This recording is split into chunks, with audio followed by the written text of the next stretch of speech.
सभी मित्रों को जय श्री राधे, जय श्री राम।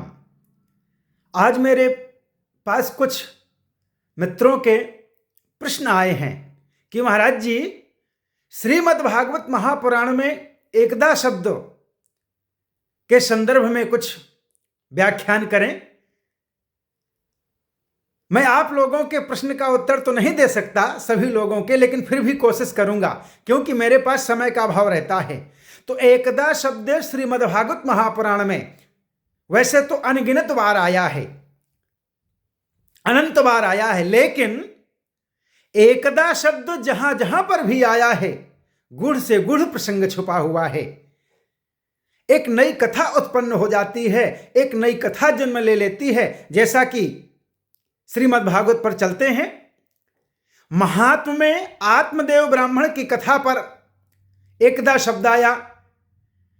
एकदा सा द्विजो दुखाद गृहम त्यक्त्वा वनम गतः, इस प्रकार से अर्धाली ये श्लोक आया है।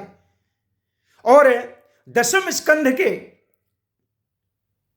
बाल लीला भगवान श्री कृष्ण के लिए जिस समय मां यशोदा दधि मंथन कर रही थी अपने पुत्र श्री कृष्ण को खिलाने के लिए, उस समय भागवतकार लिखते हैं, एकदा गृहदासीषु यशोदानंद गेहिनी कर्मांतर नियुक्तासु निर्ममंथ स्वयं दधि।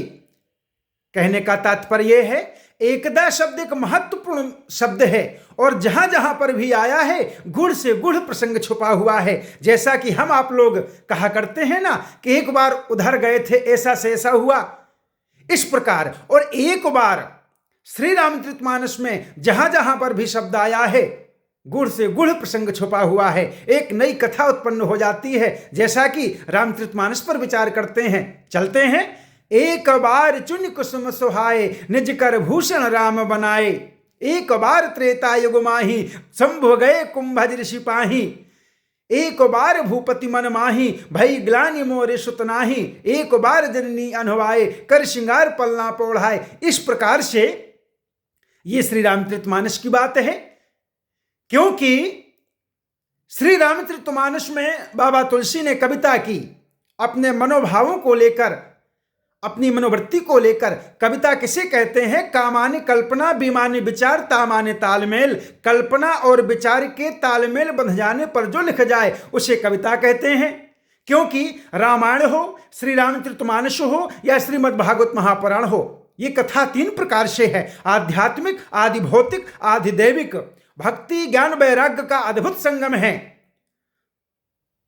श्री राधे, जय श्री राम।